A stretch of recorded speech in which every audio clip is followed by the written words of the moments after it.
Hi everyone, it's Emily, and we reached a time in gaming where we're seeing more people asking if it's worth buying physical games anymore.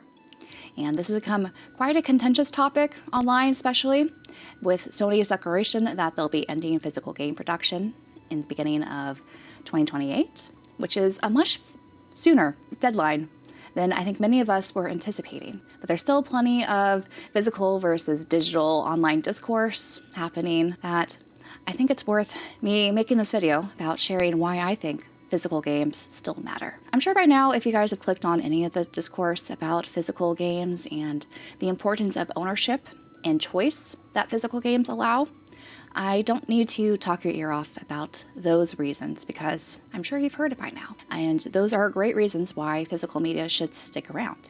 But physical media is also just more than that. Physical games remind me of why I fell in love with this hobby in the first place. I've talked about physical games extensively on this channel, and I like to think of my collection not only as a reflection of my gaming tastes and memories with games, but also keeping with my core values of how I want to interact with games as a medium. I am an aspiring curated collector where I'm trying to just build a gaming shelf full of games that mean something to me. I don't go for complete collections. I don't try to own very expensive physical games that are out of print and almost impossible to find. I want to make sure that every game that's on my shelf is there for a reason. Either it holds a special memory for me, or it's something that I've added to my library of games that I could pull from in the future, and then decide whether or not it remains on the shelf, or if I want to trade it or sell it later on because I decide it's not for me, I'll have that choice to do so. So trying to shape my collection in this manner has really helped my buying habits become more selective over time. Because before, I felt like I was always chasing games to make sure I grabbed them before they went out of print or the prices skyrocketed. And a lot of my buying habits really were stemming from a FOMO that I think I've somewhat calmed over time. And becoming more deliberate in what I add to my collection, and also being willing to let go of things that don't work out, I think has made my collection for the better. So I'm going to now take you guys on a tour of my shelf and kind of explain why my shelf is structured the way it is, and also just highlight what my gaming tastes are, which should be kind of obvious because I have more than just physical games on the shelf. Because at the end of the day, these displays, everything, they make me happy whenever I look at them, and they just remind me of how precious my time with gaming has been. So I've had these shelves for a few years now, and I always get questions about them. I do have them linked in the description for those curious. I got them off of Amazon, but what I like about them is that they serve both form and function. I like their shelving dimensions where they have a certain width and height that I think work very well for games. And they also allow for some creativity where I can also integrate different other objects like figures, steelbooks, collector's editions, and make my shelves visually interesting. And as you can see, I like to sort my shelf by console and have all the games kind of grouped together. So at the bottom here, I have a lot of my childhood PS2 games, as well as some PS4 games kind of representing. The PS4 games have not really changed much since I think I last did a shelf tour, but I have sort of refined them, and there are some more that I would like to add over time. The PS2 games I've also refined within the past year, but there are some I think I can remove because, for example, I've never played Grand Theft Auto San Andreas. This is my brother's copy, actually, and I kind of just have it here just as a reminder of watching him play it, but also I'm thinking, because I do want to sort of limit the number of games I have and curate, I'm probably going to eventually trade that in and get a PS2 game I'm more excited to play down the line. I have been looking into a retro tank because I do have still my childhood fat PS2. No CRT, so that might be something I explore later. And here is my Switch shelf. You'll notice that, especially if you've been following me, it has been quite reduced. I think I reduced at least my Switch games by 1/3. Which I know is a kind of drastic overhaul, but I think it was necessary because I had a lot of duplicate copies across different consoles that I really didn't need 2 copies of the same game, I decided. And this section here, I do have a bunch of RPGs, which I mostly collect, but I also have some visual novels down here, and also the start of my Switch 2 collection, which I think is going to be much larger than I had initially thought, given the recent Sony news. And I'm thinking that eventually when I accumulate more Switch 2 games that I'm interested in, I'm going to have them just centered right in the middle of both the lower left and lower right shelf. So that's nice and symmetrical. Then this area here, I have just a lot of random games from various publishers, as well as my first party Nintendo games. And below that are more indie games. So the Switch system, I think, has been where I really liked picking up not only RPGs, but also a lot of indie titles. And I could see myself fleshing this out more. Especially, I think the Switch one is going to be available for quite some time with brand new releases, especially from the indie front. So I really have to be very deliberate, I think, when I continue adding to the shelf, because before I kind of went a little too crazy. Above that is my PS5 shelf, which I think is going to be smaller than I had initially planned as well. Here are the titles I have right now. I have it split where I kind of have other games on the left and then my JRPGs on the right. There are a lot more games I do plan on getting on the PS5. I have quite the wish list, but I've been kind of slowly bidding my time in order to pick them up. And I can imagine this extending maybe a bit further than where the Switch games are positioned now, but I'm not really sure how much further. I'm going to be able to expand my PS5 collection because of just, Sony deciding not to have physical games anymore, which is a little sad.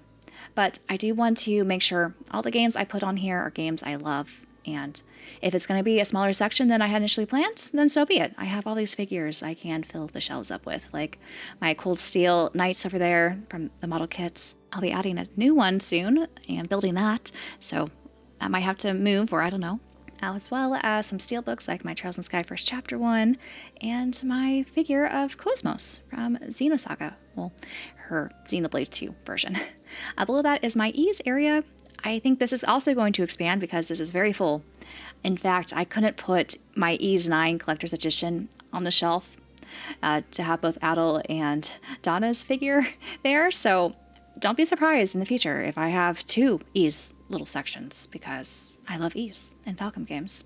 Below that, though, I have my Atelier shelf, and this has also been somewhat refined. I decided just to keep my Yumiya and Ryza 3 Collector's Editions and really just emphasize her figure here, as well as that artboard with Ryza and Claudia, and who knows, maybe I'll add some new things down the line to there as well. Now we're going to whip over here and see this side of things. And this is where I decided to put my Zelda area. I'm still debating whether or not to keep the first 4 figure of Link. To be honest, I'm not really that thrilled with the figure. There's not that many nice scale figures of Zelda characters. That's kind of why I kept it. And that's my catch-all shelf down there with Metaphor and Ease 9 Monstrum Nox Collector's Edition. That's going to be refined at some point, but right now it's just housing it down there. And that makes up, I guess, the lower half of my main shelf. And now we're going to get up to my upper half of the shelves, which also saw both drastic changes and not so drastic changes. The, I guess, biggest change is in the 4 quadrants here, with moving my Xenoblade stuff right here front and center. So I moved all of my figures as well as all of my collector's editions just between these 2 shelves, and I really like how it looks. I made sure there's room for Xenoblade Genesis Collector's Edition that will hopefully fit over there on the right. The only issue I have is the figure here is poking out a bit for Nia, but it's all right. It's all right. I really like them all displayed like this, and highlighting that Xenoblade is one of my favorite franchises. Down here, you'll notice I kind of have an empty space, and I wanted to note this here because it's okay to have an empty space. I'm thinking it might be a Persona shelf at some point in the future. I'm playing Persona 5 Royal right now and loving it, but I'm trying not to make too hasty of a decision. But yeah, right now I just have a Preenie and a Monado just sitting here waiting to be something. It's, again, okay to not have your shelves totally planned out and pristine. It's all about the process and over time building a shelf that you truly love. Next to that is my Final Fantasy VII shelf, which I've also somewhat refined with the various things I've had here with the steelbooks and these Bring Art figures that I like. I finally got Aerith to be added here, which I'm very pleased by. I want to get more of them. I really like the characters of Final Fantasy VII, but in the future. And then Final Fantasy VII Revelation, whenever that gets a deluxe version, I'm probably going to have that there as well. Hopefully it'll fit. We will see.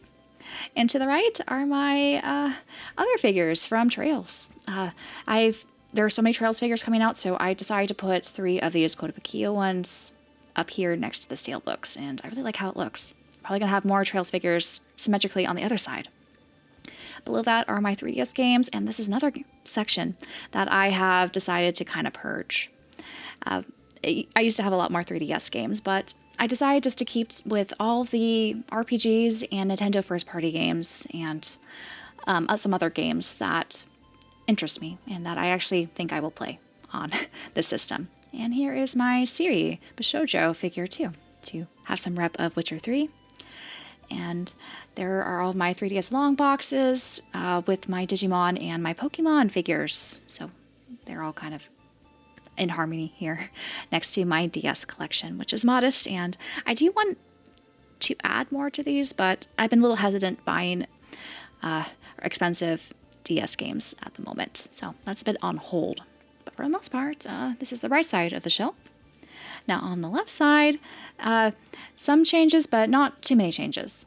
Up with my Cold Steel steelbooks up there, I have Zagreus and Aiba pop-up parade figures, and I think these are going to be temporarily here. I'll have other Trails figures, probably from Kotobukiya, the 1/8 scales up there. I'm thinking the new Red one will go up there, and who knows who else.